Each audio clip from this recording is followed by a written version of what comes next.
नमस्कार, मी वर्षा सर्वांचं स्वागत करते। आज मी रताळ्याचे छान असे फ्रेंच फ्राईज बनवणार आहे। उपवासाला देखील चालणारा हा पदार्थ आहे। तर इथे पाव किलो अशी मीडियम आकाराची रताळी घेतली आहे। सर्वात आधी आपण त्याचे पिलरच्या सहाय्याने असे साल काढून घ्यायचे। तुम्ही इथे मोठ्या आकाराची रताळी घेतली तरी देखील चालेल। मी अशी छोटी छोटी घेतली आहे। पाणी पण उकळायला ठेवलं आहे आणि तिकडे तेल सुद्धा गरम करायला ठेवायचं। तर व्यवस्थित असं हे संपूर्ण साल काढून घ्यायचं आणि हा दोन्हीकडचा भाग जो आहे तो कट करूनही घेऊ शकता। तर अशा पद्धतीने आपल्याला हे कट करून घ्यायचे आणि बघा पाण्यामध्ये टाकून ठेवायची, जेणेकरून हे काळे पडणार नाहीत। तर आता हे आपण थोडंसं आवरून घेऊ। तर आता ही जी रताळी आहेत ती आपण कट करून घेणार आहोत। तर कट कशी करायची बघा, हा देठाकडील आणि इकडचा हा भाग कट करायचा। छोट्या छोट्या अशा पतल्या स्लाइस करायच्या आहेत, म्हणजे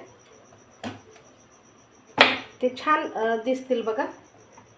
आता तुम्ही इथे लांब लांब देखील ठेवू शकता किंवा मग अशा छोट्या आकाराचे देखील हे काप करू शकता। तर मी साधारण छोटे छोटे असे हे कट करून घेत आहे बघा, अशा पद्धतीने। आणि लगेचच पाण्यात टाकायचे, परत हे आपल्याला पाण्यात टाकायचे। काय होतं, पाण्यात नाही टाकलं तर हे काळे पडतील, त्यामुळे पाण्यात टाका। आता बघा हे थोडंसं हार्ड असते कट करायला, काळजीपूर्वक कट करायचं आहे। चाकू सुरी हाताला लागता कामा नये।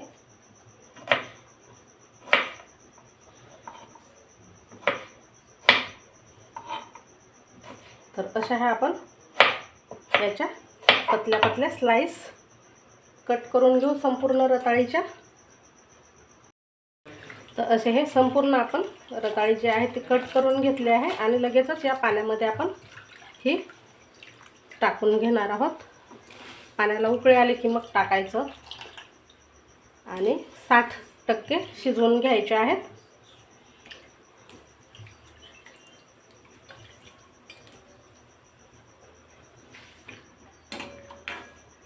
आता हे एक 2-3 मिनिटांमध्ये शिजतात, फार वेळ लागणार नाही याला शिजायला। एक 2-3 मिनिटं हे आपण शिजवून घेतले आहेत। जास्त पण नाही शिजवायचे, कमीत कमी 60% शिजवून घ्यायचे।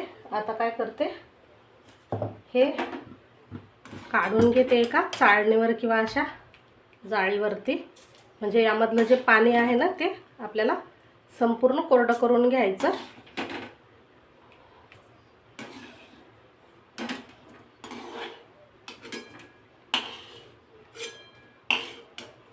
तुम्ही हे कॉटनच्या कपड्याने पुसून देखील घेऊ शकता। आता मी हे असेच थोडा वेळ ठेवते, ही कढई खाली काढून ठेवते आणि तेल गरम करायला ठेवायचं आहे आपल्याला।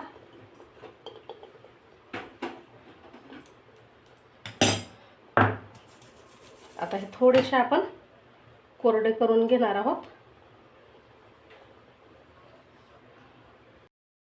आता हे थोडेसे कोरडे केल्याच्या नंतर आपण हे एका अशा ताटामध्ये काढून घेणार आहोत आणि यावरती कॉर्नफ्लोअर टाकायचं। तुम्ही उपवासाला जर बनवत असाल तर कॉर्नफ्लोअर ऐवजी साबुदाणा पीठ किंवा वरीचं पीठ देखील तुम्ही यावरती टाकू शकता। छान 1-2 चमच एवढं कॉर्नफ्लोअर टाकायचं। थोडंसं मीठ सुद्धा टाकायचं आहे, फार नाही, थोडंसं अगदी। आता हे छान हाताने असे मिक्स करून घ्यायचे।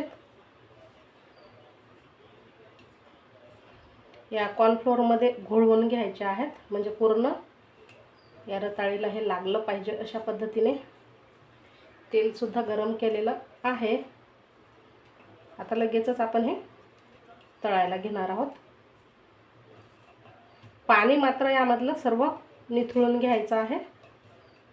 आता एक मी टाकून बघते. तेल छान गरम झालंय. आता आपण हे असे थोडे थोडे करून या तेलामध्ये टाकायचे आणि चांगले असे कुरकुरीत होईपर्यंत तळून घ्यायचे. मध्यम आचेवरच तळा.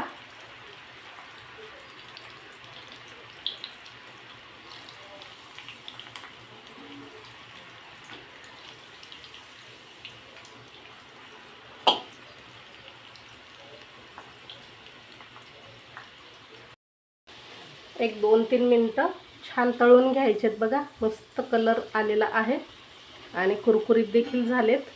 आता हे आपण काढून घ्यायचे टिश्यू पेपरवर किंवा अशा प्लेटमध्ये हे काढून घ्यायचे आहेत.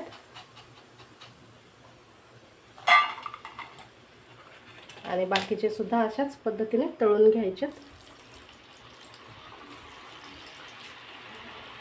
छान लागतात, नक्की करून बघा आणि झटपट होतात. थोडंसं वेगळं, उपवासाला आपण काहीतरी वेगळं खाऊ शकतो. आता हे सुद्धा कुरकुरीत होईपर्यंत तळून घेते मी. तर आता हे छान खरपूस खमंग तळून तयार आहे. गॅस केलाय बंद. काढून घेऊ आपण हे. अगदी कुरकुरीत होतात आणि खायला अप्रतिम लागतात बघा. नक्कीच करून पहा. आता आपण हे या प्लेटमध्ये काढून घेऊ. तेलकट अजिबात होत नाहीत. तर असे हे तुम्हाला एक तोडून सुद्धा दाखवते. गरम आहेत, खूप कुरकुरीत होतात बघा आणि खायला तर मी म्हणते अप्रतिम लागतात.